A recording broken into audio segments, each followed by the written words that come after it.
What up? What up? Zach here with Hudu Akil, Low KS podcast. What's happening, bro? Y con su compa Tomate, aquí andamos. So what's up, Zach? How you been? Good, man. Good. Just went to a show on Friday night, watching my boys play at the Blues Bar over there, and it was fun, man. And so ever since then, I've just been chilling, trying to get this little podcast thing going with you over here, man. Man, I see you. Super excited, man. You got all the fresh, shiny gear out here. Feels like a kid at Christmas We time. need to get advertisement. That's what we need to start Uh, doing. So what got you into music, my boy? Ever since I can remember, man, I just wanted to do music. My dad used to play music, and then my grandpa, he always had a guitar, and he used to play like old bluesy stuff, man, when I was growing up. So I would go back there in his room. Every time I go to my grandma's house, I go back there to my grandpa's, man. We just play guitar together. And so my dad was like a working musician, man. So I think that shit was just embedded in me right out the box. It's right in the roots, huh? Yeah. So what? I've been a couple of times to your shows. What is that? What kind of music that you like playing mainly? They call it stoner rock, but it's like it's just really like 1970s influenced rock and roll, like all those classic rock and roll bands like Black Sabbath and Led Zeppelin. If you play that kind of music nowadays, they don't just call it rock and roll; they call it stoner rock, which really just means that it's like it's influenced by the old stuff, man. Okay, Yeah, I so see, that's I what we see. do. Damn. But the thing about it, like I've seen you play a couple times, you play all the instruments, everything, and you do your own soundtracks, your own beats. Simone. Okay. His name is Zach Cry, but we call him Zacarias Lloras. It's the same thing, just in Spanish. I play it all, man. I dabble on everything. I always wanted a drum set when I was a kid, man.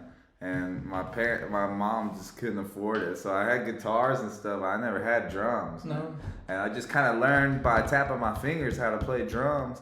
And then by the time I finally sat behind the kit, it was like I already knew what I was doing. Tell the people why you got that name. That's an interesting name. Who do I kill? A lot of people would think like, what the fuck? Who What's do wrong I with this kill? guy?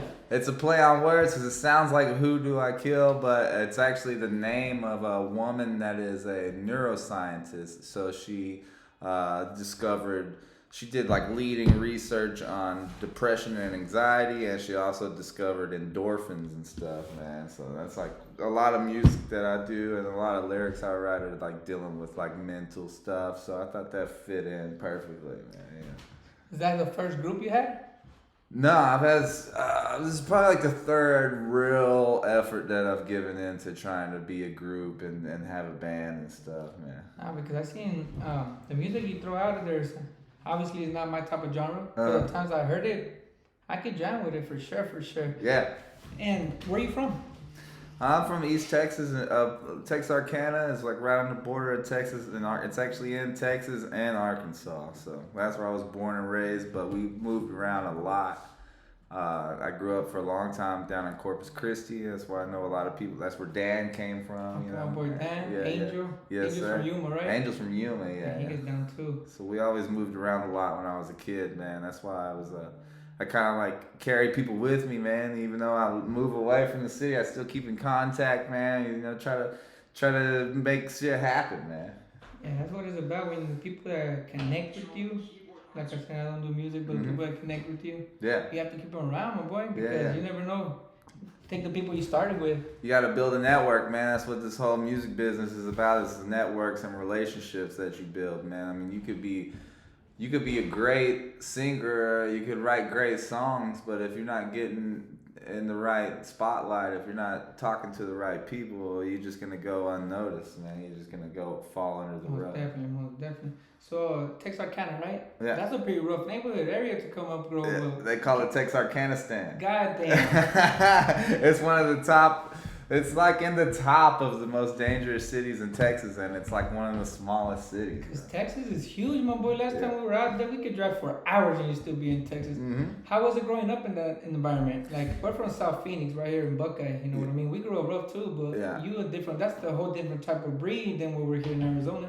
Well, I don't know, man. I got along with most people, you know. It's basically just like 50-50 black and white is what lives over there. Where were you at? I was in the white. Obviously, I'm in the white part. I mean, like growing up, were you like no, majority with? No, we definitely grew up around black people. You know, Cause you got some swag to you. Yeah. That's what I'm saying. I always felt like, yeah, we just were kind of growing up like that, and that's just the whole environment there. That's how most people are from Texarkana, man. They got a little hood in them, they got a little country in them, man. It's just the mix. That's how it is over there, you know. But that's an environment that it gives out, right? Yeah. So I mean, things could be rough sometimes, but for the most part, I got along with everybody. I try to be like positive in all my relationships, but yeah, I mean, just same old kind of crime and shit, like.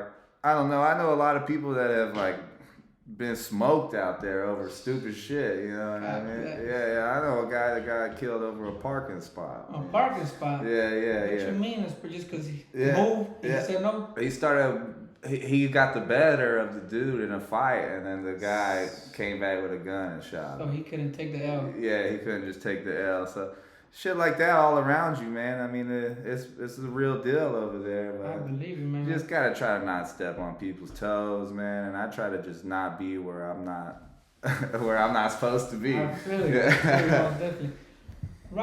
So it's considered rock and roll, right? Mm-hmm. I know. I've seen a lot of documentaries and a lot of videos. Like, for some reason, rock and roll and drugs are included as one. Mm-hmm. How has that affected you? Have you never had an addiction or anything that you've been stuck on? I never had like an addiction, man. I definitely have partied a lot, and you know, you see that in the environment for sure. Some people that the shit just gets the better of them, but honestly, as I've gotten older, man, that stuff has become less important to me and like actually problematic. You know, you can't go out on tour and just get all wasted like that, you know, and then you're not thinking right.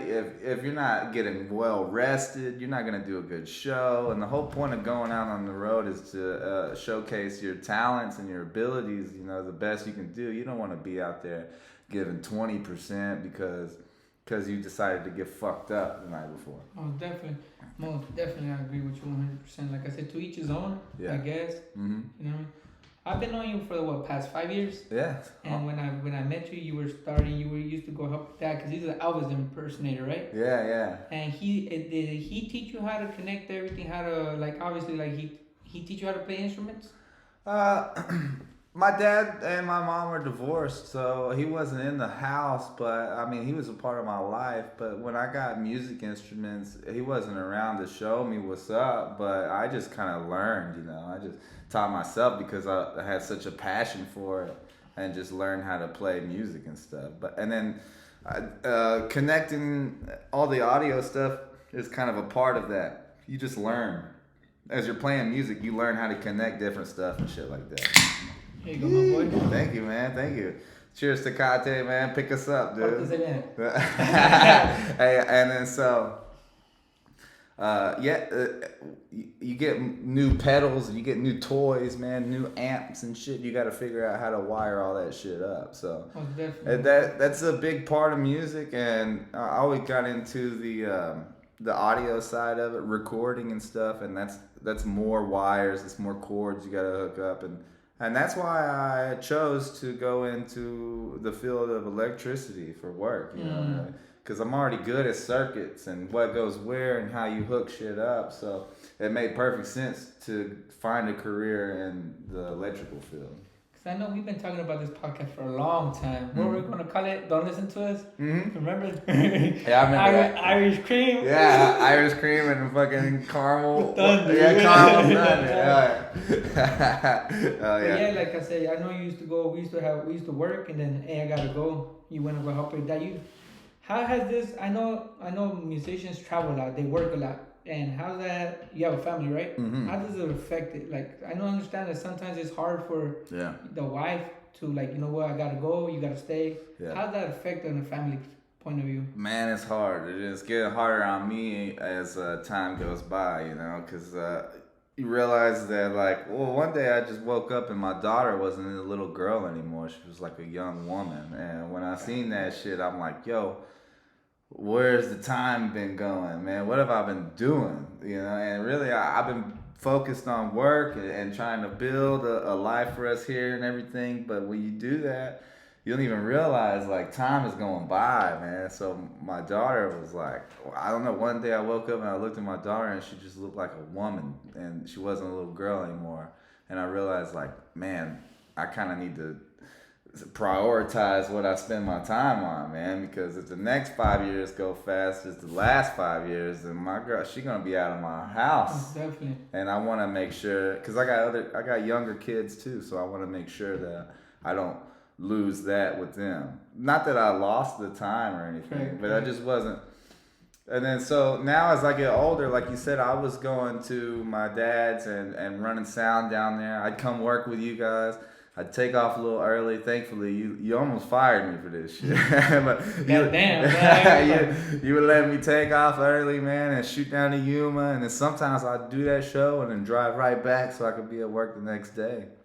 And I was doing that because I needed the money. But like now my dad asked me to do it. And I'm like, man, I would like to help you out, but it's just too much for me. You know, back then I needed it, you know, so I would hustle for it. But now I kind of got a little space where I can kind of say no to things, man, because like I said, really it was kind of a slap in the face about, you know, you need to be paying attention to what's going on right here with the family and shit. Most definitely, because obviously when we're struggling, we'll take a yes to anything. Mm-hmm.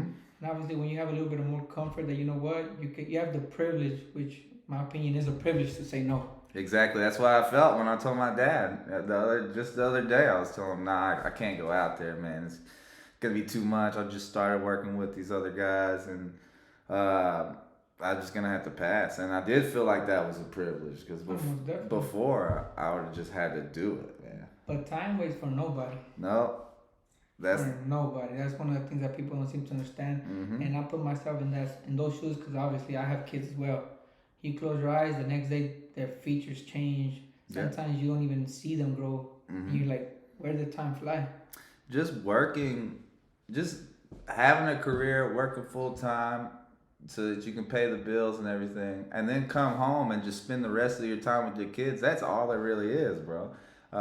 When you introduce other things into the schedule, they better be important. Oh, definitely. You know what I mean? Because what's most important is the kiddos. But there's another side to that. The quality of time you spend is better than the quantity of time that you spend. Definitely. So when you spend time with your family, if you are splitting your life up in a lot of little pieces like that, then when you are with your family, then you just need to make sure that you're spending real time, that you're really present, and that makes it worth it. You know what I mean? I agree 100%. Like I said, to everybody out there, if you have the time to spend with your family, do it. Obviously, we can put things to hold, but some of the things that we need to understand is that time flies, and a lot of things can happen in this world that you're not ready for, and then you regret, hey, you know what? I wasn't there. I should have gone. Like, I have one of those biggest things that, you know what, sometimes I call my mom. Mm-hmm. I said, hey, I want to call her, but I forget. Mm-hmm. You know, and like, damn, I was like, I'm going to call her tomorrow, and then 2 weeks go by, and you forget. Yeah. Not that you don't want to be there, but just as a grown-up, I think, as an adult, that you have already responsibility, you go to work. Sometimes it's hard to split yourself into 2 or 3 people. Right. You know what I mean? And that's when it becomes a little bit like your mom thinks, oh, you want to go, or you want to take the kids out to, let's say, McDonald's or anything, you know? Mm-hmm. Because you come from work and then you got to do duty. You got a lot of duties to take care of, you know? And like yourself, when we were trying to set this up, there's times that you couldn't make it because you have a schedule that you have to take care of. And I understand 100%. Yeah. And you make time for it, so now we're here, you know?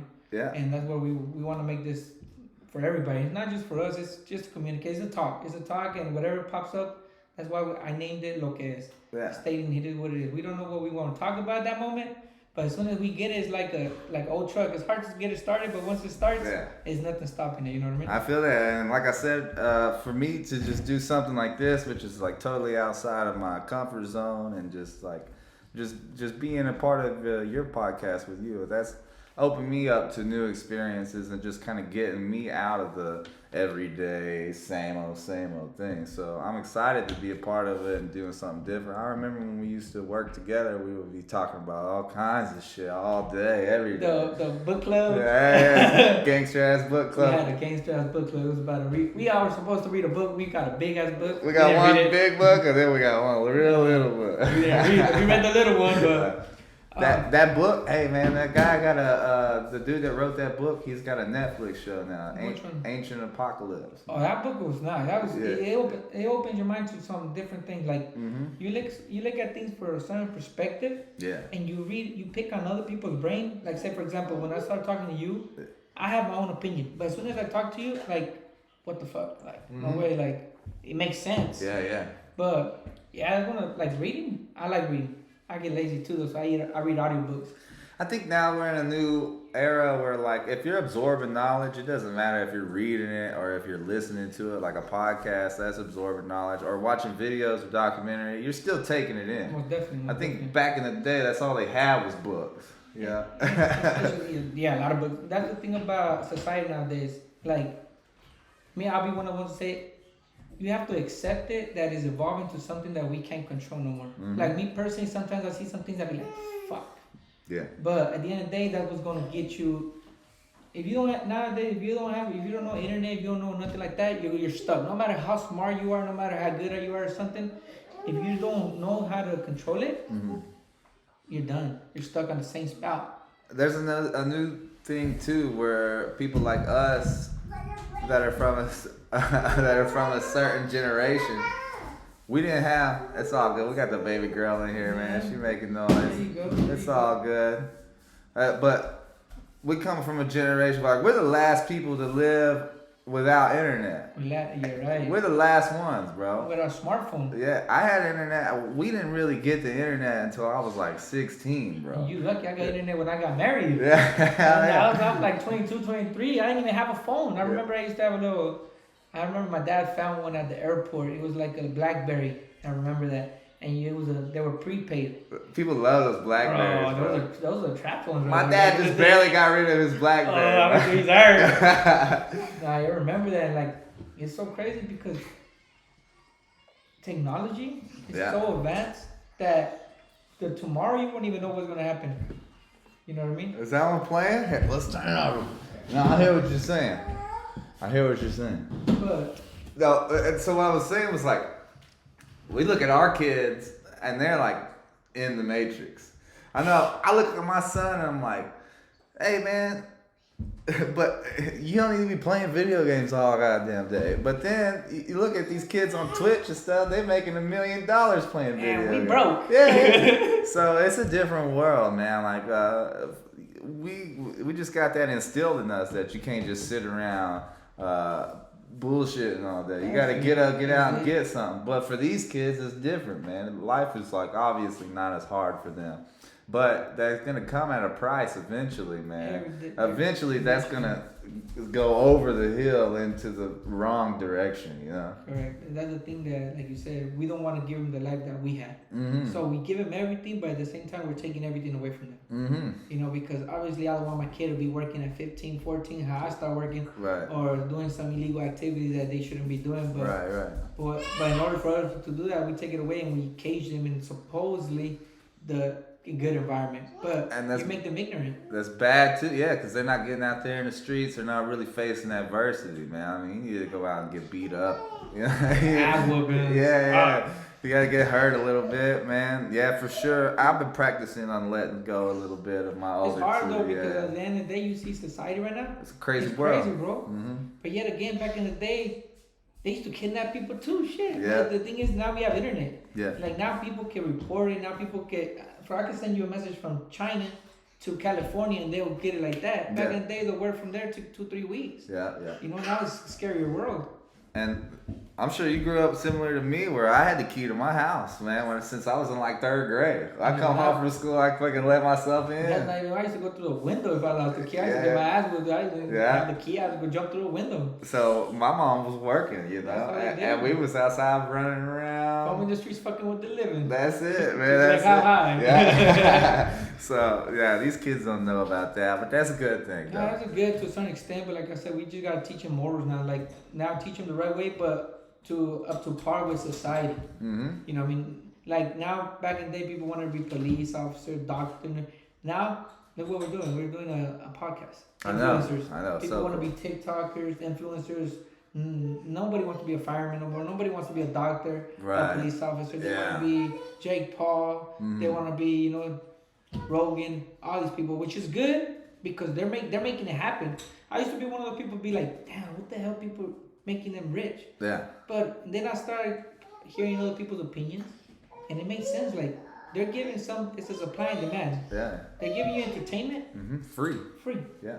You know what I mean? Makes your day go by. Everybody's at work. Everybody's follow us, so we can give you free entertainment. Lo que es. Lo que es. Con mi compa Zacarías Lloras and your compa Tomate.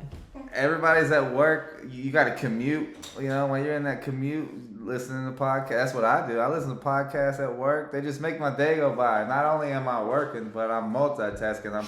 I'm not just being entertained, but sometimes I'm learning something new or hearing different perspectives on how you think about stuff. And yeah, they give that to you for free. And that's kind of like the bait and switch, because then they put the ads on there. Correct. If 1 million people listen to you for free every day, then you got 1 million people on that ad, you get 1 cent per listen or whatever. Yeah, that's 1 million cents. How much is that in dollars? I don't know, man. I think that's like $10,000. Somewhere around there. Write in the comments how much it is. Yeah. Oh yeah, I like that. I like that. Smooth, so man. Let's go back to you. Okay. Where do you see yourself with this music industry? Where do you see yourself in 5 years?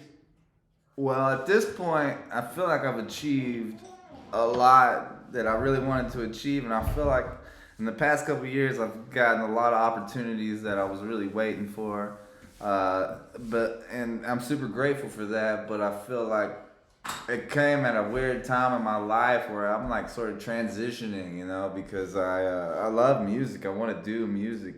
So you don't do music you do it as a passion. Yeah. You don't plan to get rich off of it. You just do it because you know what? This is what I love. This is what is in my soul. I'm not pursuing it as any kind of capitalist endeavor, man. Okay. I'm not trying to get any money off of it. But if it comes, it comes. If the money comes, that's good. I'll recoup some of my expenses. Yeah, I've invested basically everything. Do you have any project you want to talk about? Let the people know what is one of the things that you're doing right now. I know you're doing a vinyl. Yeah, I got some. We got our album "Eye for an Eye" that Hudu Akil put out in 2021. Finally got picked up by a record label, and they're releasing it on vinyl, which is actually coming out in April. Okay. So stay tuned so we can support my boy. And also, while that's coming out, we're in the studio right now working on some new songs, 4 new songs that we got. So that'll be like a short little EP. We plan on releasing that right after the vinyl comes out, but just for a digital release, because the way vinyl works is right now it takes like a long time to get a vinyl produced. It used to take like an average of 3 to 6 months. Material is scarce right now. Well, yeah, COVID, and then that Suez Canal shit that happened a couple years ago, and then one of the major vinyl production plants fucking caught on fire while all that was going on. You told me about that. So there's only one real plant that's producing all this vinyl. So we should invest in that company then, huh? You should. That guy Jack White from the White Stripes, he has a very small project like that, but he made a video saying, "Hey, Sony, BMI, what's the other one? And then the 3 biggest companies, like, y'all need to make your own vinyl productions, man. You cut out the middleman, and all the money goes to you." Yeah. So if you're a very small level band and you want to go get 100 or 200 records done, you got to stand in line for like Adele or somebody that's getting like 1 million records. Correct. And then, like, I don't know much about Adele's fan base, but I'm pretty sure they don't buy vinyl records like that. I'm pretty sure they don't. Vinyl is really a big thing for the scene that I'm involved in, for the rock and roll scene, the stoner rock scene. Everybody loves vinyl. Oh, for real? Yeah, that's because CDs are out of there, man. Most cars don't even have CD players anymore. Everybody's listening to music digitally. But if you want to buy something to take it home and have it, vinyl is the best thing because it's this big. And they say you could hear so nice. Like I never heard of vinyl. Honestly, like I probably have, but not really pay attention to it. But when I was doing like just research on the internet, now the internet, you're dumb now. People are dumb in this world now because they choose to. Because the internet has everything now. Oh yeah. There's nothing that you cannot learn in there, but. You can hear like the most smallest sound in there, like right now, like these microphones. Mm-hmm. You can hear my daughter in the back. Can you? Yeah, I hear her. No, yeah, you're right. The sound quality is way better on vinyl, and it's actually like it's actually the actual waveform that was produced while they were recording it is what's cut on. Go ahead. We did a practice run. The waveform, if you zoom in really close on a vinyl record, what you see is a waveform that looks a lot like what it shows on here. And what you're seeing is the actual energy that they created right then when they were recording the thing. So it feels like a more pure... Like if you were there. Yeah, exactly. Yeah. You close your eyes, you could hear the guy playing the instrument, the guy screaming, even the sweat that's going to hit you. Exactly, right. Nice. But now like MP3s and digital music, there's so much compression going on and shit like that. So you're not getting like the raw feels. They have to master things differently for... Like, they'll do a different master for MP3s than they will for vinyl and shit like that. Like, when I got Eye for an Eye mastered, which is when they mix your music, when your music is in the mixing stage, they're mixing it at a certain decibel level that's not as loud as the stuff that you hear on the radio. And then when they master it, what they do is bring all the levels up so it sounds like everything else on the radio. Correct. But so the mastering is different for MP3s or digital music than it is for vinyl because, like I said, shit's just more compressed nowadays. So when you listen to vinyl, you're getting like the raw feeling, man. It's almost like you're standing there in the room.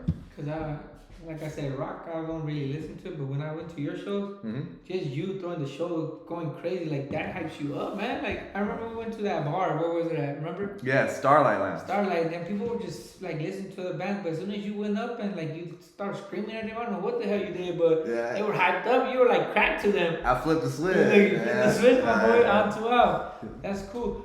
We had talked about that you were going to do like a little tour in Texas. Mm-hmm. How's that going on?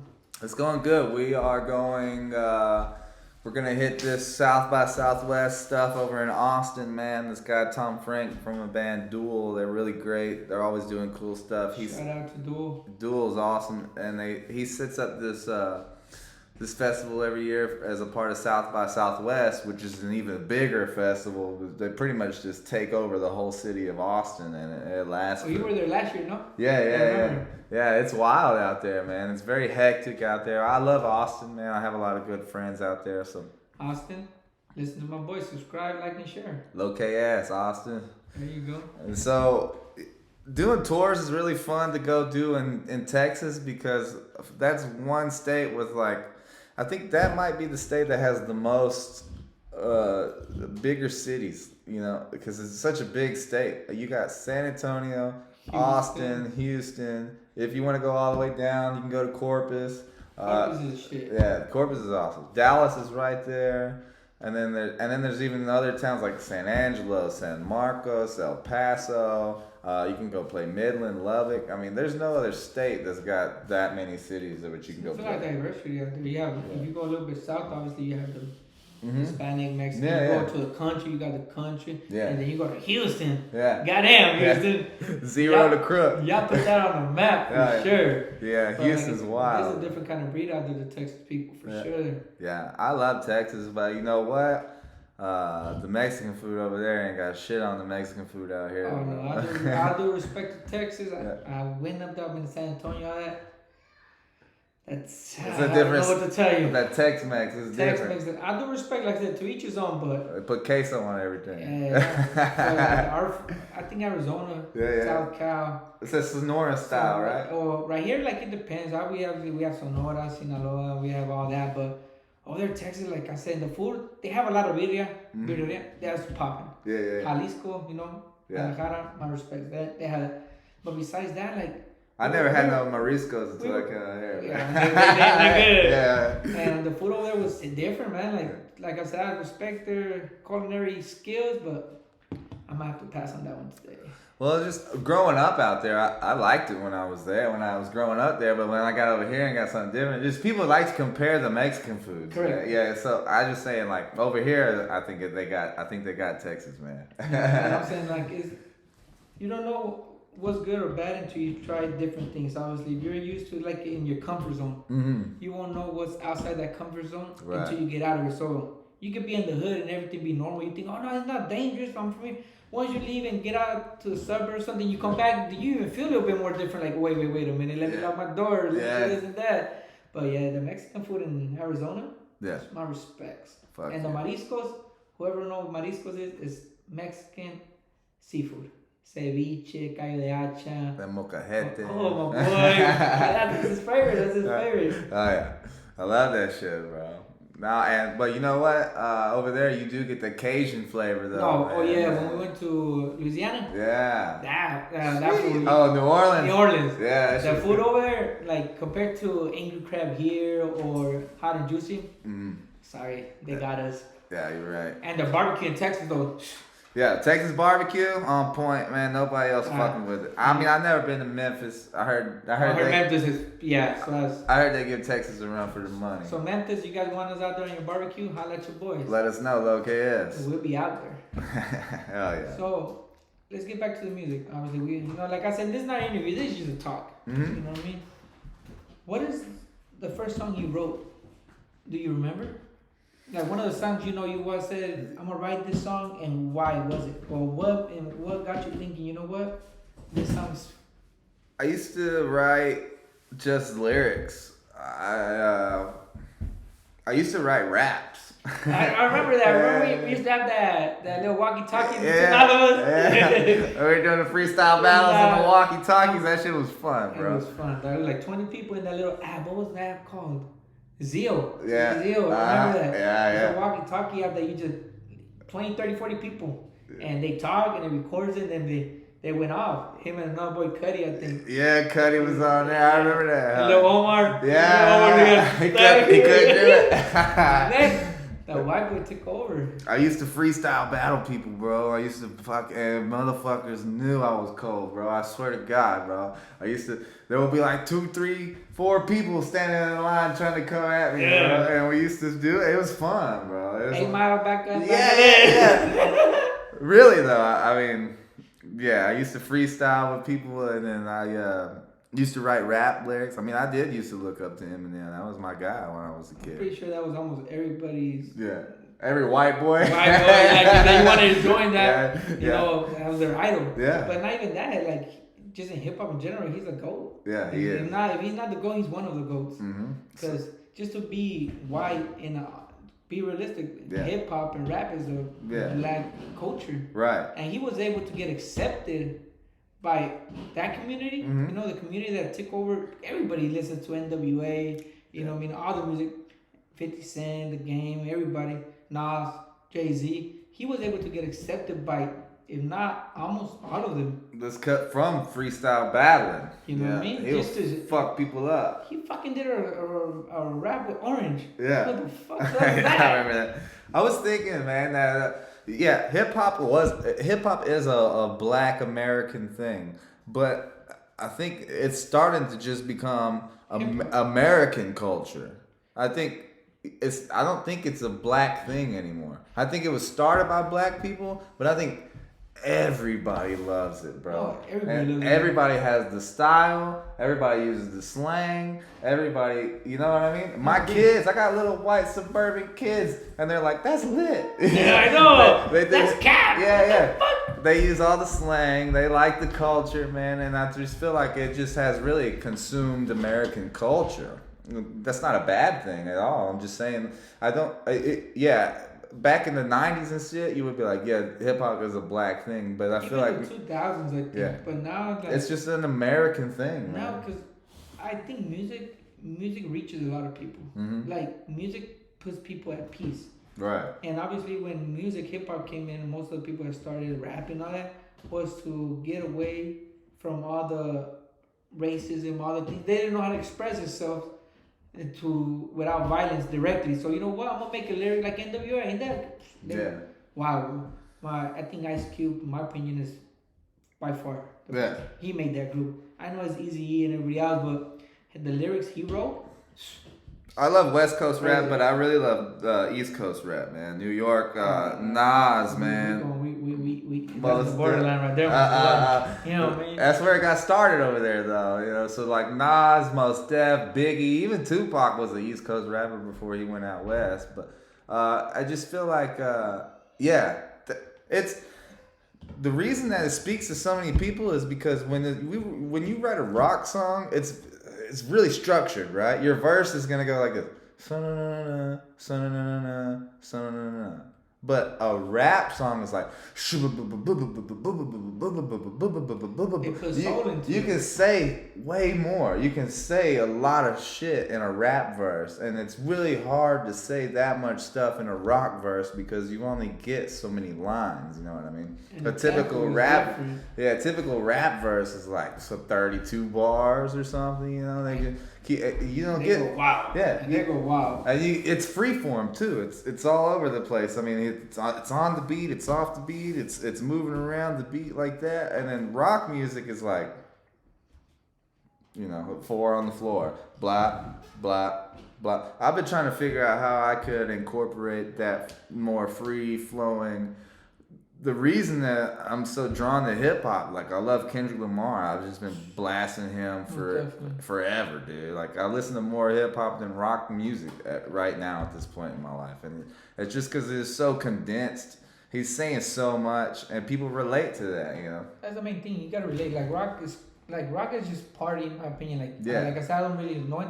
It's about partying, getting crazy, getting fucked up, fucking bitches, this and that, right? Yeah. But it doesn't. It's like country. Country is another form of rap, in my opinion. Yeah. Because Nowadays it is. Because all you're doing is a different. They start tempo, letting the but rappers same write story, the though. country. You know what I mean? Yeah. It's the same story, but with their own tempo. Mm-hmm. Because you can put a whole country song into a rap verse. Yeah, you can. And you can put a whole rap verse into a country song. It might say bitches and this and that, you know what I mean? But it's still, and especially now that we're talking about music, a lot of music like rap is getting entwined with our genre, which I like corridos music, Spanish music. Mm-hmm. Like MS right now, I heard that they did with Snoop Dogg, Yeah. I even heard one that's Ice Cube's gonna come in.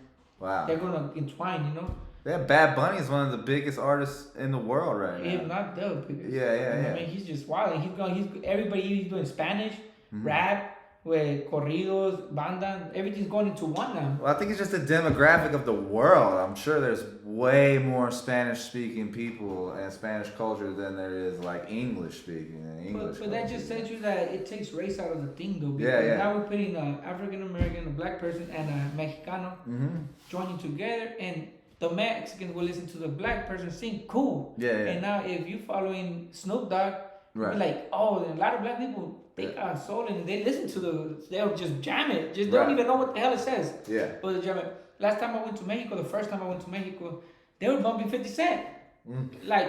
Party in the club. They were out. They were jamming. Do you know what it says? No. Yeah. But they could have said those verses perfectly in English. But they don't can know what sing it meant. the verses, but they don't know. Yeah. If you were to listen to it, you wouldn't even think we're in Mexico. They said it's so perfect. Wow. I was like, you know what it means? No, but we grew up on it. Okay, handle it. That's why I listen to Junior H, bro. I like Junior H. I don't know what he's talking about, but Shout out to Junior H. I can feel it though. Especially because you know music. Yeah. Like me personally, I like music, but to say I love it, I can't say it because I drive in the car when I come home. I don't even listen to music. I put my head on the phone. Yeah. And just relax. That's how I'm like that. I listen to more podcasts and stuff now than I even listen to music. Yeah, I be jamming podcasts. That's what since we talked about it a long time ago. Yeah. That's one of the things that I want to do. But everybody that knows me knows I talk a lot. And I'm not embarrassed of nothing. Yeah. But that red dot, That's fucking that red dot, my boy. I think you're doing good, man. We're doing good right No, now. that red dot used to, but like I said, I told my wife, the camera's on. Like I said, if I'm with somebody, like we could just talk. Mm-hmm. It's natural to me. Like I could talk all day, no ifs, ands, but that's the thing about this podcast. Like, we're not doing it for fame. We just want to have fun, chill, the conversation, kick back. You know what I mean? Yeah. And a lot of people that will support is cool. We appreciate it. We appreciate everybody. You know, appreciate every single person. And the podcast that we're doing here is not gonna be just one thing. I'm trying to just have everything you can imagine. Like right now, we've been talking about 6-7 topics. Mm-hmm. It's not just about, okay, you're Zach Cry, you're from Hudu, Akil, I just want to talk about that. No, I want to hear your thinking, your point of views of life, just in general, who you are, because now music does not just make you. Right. You know what I mean? There's a lot of things. It's just like any recepe. Flour is not going to be the only recipe in there. It's a big recipe for me. Why you say flour like that? My bad. I'm about to say chicken, not chicken, something, you know what I mean? My bad. Nah, But yeah, like I said, it's cool. Like we appreciate everybody that's going to join us, and you know, this might be we're doing this as a trial right now. Yeah, I think it's going pretty good. And it might just be blowing it up. That'll be the podcast that we're gonna have. But yet again, we appreciate everything, and Zach's on point. He's killing it. He's doing his own music. He writes his own music. I know I remember you did a whole track of just you playing every instrument. Yeah, it's on YouTube. How the fuck does that work? It's called All the Same. Well, I just start out with. We'll tag it down in the prescription. I just start out with. I said prescription. We gotta prescribe this shit. Yeah, we prescribe it because you need this for your health. Because you need this shit, man. No, I just doing that, like multi-tracking all the instruments, is something I started doing when I was probably like 17, 18, man. Just because I had all the gear at my house. My buddy had drums. I said, hey man, leave your drums in my house, man. Let me fuck with them for a little bit. And he'd bring his drums in my house. So I started going in there because I had all these songs. But like the guy I used to play with on the drums, he was really closed-minded, man. He only wanted to do tunnel vision. One thing, yeah, and it was that heavy metal shit. And I'm down with that, but I do everything, man. I can write country music. I like making beats, so I was making shit different from that, and he didn't want to be a part of it, and so that's why I started doing the drums myself. And yeah, like you said, on that All the Same video, my wife helped me shoot that video. We went out. We just found like an abandoned building out here in Buckeye, bro. No way. Down there by the lake. Yeah. Yeah. 85 up? Yeah. And then so, we just shot the video, but I wanted to go and, because I've made a lot of demos like that, but when you demo record stuff at your house, it's not the same quality that you would want to put out for the whole world to hear. But All the Same album that we're talking about it was a goal of mine to take some songs where I can do all the instruments and go into a studio and do it professionally so that I could actually release the music. And that's what I did. And so the process for that is I'm going in there, I'm playing the drums first. I just got the music in my head. There's no guitar tracks, there's no bass, there's no vocals. I'm just going in there, I'm playing the drums, and then I go back, start stacking the guitars, and then go back and throw bass and whatever other instruments. And then the last thing I do, like the icing on the cake, is the vocals, because I've said this to people before, like, to me making music is like, I'm trying to get like, you paint on a canvas, and so the real painting for me is the words. So everything else, the music, I'm just kind of building the canvas. But the real important stuff to me is the words. What am I saying? What am I trying to express right here? Like I said, I started doing music as writing rap lyrics. So just when I listen to music, I'm listening to the lyrics. That's why Kendrick Lamar speaks to me so much. That's why Eminem spoke to me so much back in the day. That's why I like hip hop, because I love lyrics. And so the best part about recording music to me is getting in there and doing the lyrics. And so when I do these kind of projects where I'm stacking all the instruments myself, I'm really just building like this layered cake. And then like my favorite part of the cake is that fucking doing the vocals, man. Okay. Yeah. See, that sounds interesting. Like I said, it sounds interesting. Yeah. Like, I know one of the songs that you showed me the first time was Medusa. Yeah. I'm a big fan of Medusa. Like, I love it. the Greek mythology and all that, Yeah, everything like yeah. that. It's just crazy. You And I got see it the on your arm right yeah there. with the wife. She's right there behind the camera. But like I said, the video was dope. Thank you. The video was fucking. That video was fucking dope. I don't know if you did it. You did it yourself or what? Yeah. But I know it was a girl bald with a half a tongue split or something. Oh no, that one. Oh, for Medusa. No, I didn't shoot the video myself. We actually outsourced that video, and that was one of the funnest things I've ever done. And that girl with big ass snake. That girl with the split tongue. She's a girl I grew up with, and she always supported me. She actually bought me a guitar strap when I was like 13 years old that I still have today. Oh, yeah. Shout out to her. Thank you for supporting my boy. Cara Dwin. Shout out. Yeah, she's a really awesome girl, and she started getting into like body modification. So she split her tongue in half, man. She's got piercings all over her. She's a wild girl. But it hits the song though. It goes with the song, like I said, that shit just cool. I actually that's the first video I seen from you when you started saying you do rock. I was like, okay, I'm gonna listen to it because you know we boys, but that song was dope. People like that song because it's one of the more mellow songs that we have. That's probably why. You can hear every word. You can understand everything. Because I heard you.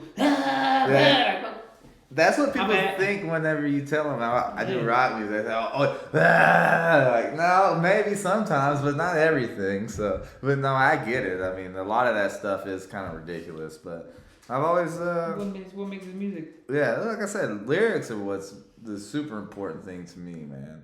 And so I want to make sure people can hear it, can understand. Correct, most definitely, because you're putting all that effort into it, and at the end of the day, just so like people are like, what the fuck he say? Another thing we're talking about music that you can relate to, Kendrick Lamar. You think music for you was let's say, an escape from reality, from where you were raised and what the problems? I'm not saying you had problems, but I'm pretty sure you went through a lot of stuff, you know. I don't. It wasn't so much as a lot of people use it like, you know what? I'm gonna write what I'm feeling because, let's say for example, my mom and dad got divorced, or my brother just got shot, and this is what I'm feeling at the moment. Yeah. And this is what, because basically music is poetry. That's all it is. Yes. Poetry without the instrumentals. Right. That's all it is. There's nothing else to it. And a lot of people that write poetry, there's either different kinds, but most of it, that is what they're going through. Yeah. What they're suffering. It's about heavy emotions and yeah. I mean, definitely when I'm trying to write music, I'm writing about real shit, man. I'm not just trying to write some banger. You know, hopefully, I would hope that they collide. You know, the real shit and the banger kind of cross paths. Definitely. Because that's kind of what Kendrick does. He's talking some real shit, but it also bangs. But no, I don't think it was like an escape for me. It felt more like, this person knows what I'm going through. It's something I can relate to. And just, I've gotten so much wisdom out of music, man. Because these people are writing songs. There's messages in these songs, man. If you're listening, you get the message. And I've so many messages from songs that have like given me wisdom that nobody else has given me in my life, and that, you know, I could have used from other people that maybe weren't around or didn't put the effort in. I didn't get that from them, but I did get it from listening to music. So that's why I'm so devoted to music, and that's why I love it so much. Definitely, I agree with you. That's dope, man. Well, is there anything you want to talk to the people, let them know? Oh, man, I think this has been a really fun experience, dude. And I'm looking forward to doing more with you, man. I'm ready to go out to Penasco, man. And we just got that vinyl coming out. And then we're going to put one right here. Hell yeah. You know, you got one coming, man. And then I'm going to be, we're doing the Small Texas run. When does it start? Starts on March 9th. We're gonna be at Pub Rock Live over here in Scottsdale. So that's a Thursday. So it starts here. That's the first night of a 3-day festival going on over there called Planet Mammoth. And then we play that Thursday night, and then we're leaving to go to Texas right after that with another band called Arugula. And what I would say is, anybody listening to this podcast, if you're here in the Phoenix area, go to the Pub Rock Live, man. See what we're doing over there, because it's really like the biggest acts around the scene, man. And you can really get a feel for what we're doing and what we're trying to accomplish there. That's all set up by my friend Chris Beck, that also has a podcast here in Phoenix called Doom Tune Podcast. And they focus on, they just do like music. This is a music podcast. So just we'll put a link in there so you can see our schedules and all that. Even for the people in Texas, you know. Yeah. Support my boy Zach Yoras. You know what I mean? So we can keep going, rolling with this. When kids in school used to call me Zachary Wham Wham. I'm pretty sure you're fine with it, guys. Man, that's a fucked up bullying way to go. Cry, baby. I wrote a song about him. It's all good. Now, well, thank everybody for tuning in. This is my boy Zach Cry, and this is a project that we're starting for everybody, and hope you guys like it and enjoy it. And if you guys do, please subscribe, like, and share. You know, obviously we're doing this for fun, but if it could go somewhere else, we appreciate it. And it was a pleasure, my boy.